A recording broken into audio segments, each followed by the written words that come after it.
The Economic Community of Western African States, or ECOWAS, has said that most of its member states are ready to participate in a standby force that could intervene in Niger following a coup there late last month.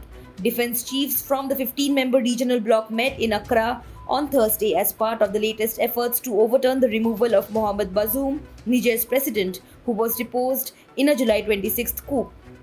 ECOWAS commissioners said that all member states except those under military rule and Cape Verde are ready to participate in the standby force. A Muslim crowd attacked a Christian community in eastern Pakistan on Wednesday, vandalizing several churches and setting scores of houses on fire after accusing two of its members of desecrating the Quran. The incident reportedly took place in the Jaranwala area of Faisalabad district, where hundreds of people armed with sticks and rocks stormed a predominantly Christian area. The attack was triggered by a group of religious zealots accusing a local Christian family of desecrating the Quran. Israel Defense Ministry has confirmed that the United States has finally given the green light for Israel to sell the Arrow 3 missile defense system to Germany. The $3.3 billion sale will be Israel's biggest ever defense deal.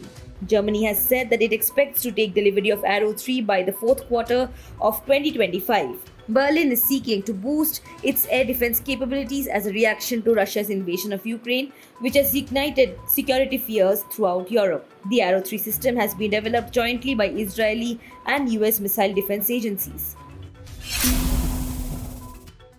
Hundreds of wildfires raging in parts of Canada's Northwest Territories have prompted officials to issue evacuation orders and declared a state of emergency as the blazes threaten the capital city of Yellowknife.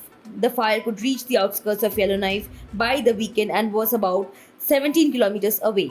The 20,000 residents of Yellowknife, the capital city of the Northwest Territories, have been given until noon Friday to leave.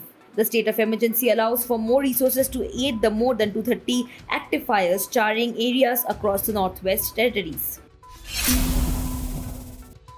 A wildfire that ignited within a mountainous national park on the Spanish island of Tenerife on Wednesday has now rapidly expanded. The fire has grown to cover an area of 1,800 hectares within a span of just 24 hours. The blaze has now extended across 22 kilometers of dry woodland, engulfing both sides of Mount Teide, Spain's tallest peak. Access to this region has now been affected. Several villages have already been evacuated as a precaution because of thick smoke. Local authorities have cut off roads leading to the mountains on the northeastern part of the island, but concerns have been raised because the fire is spreading.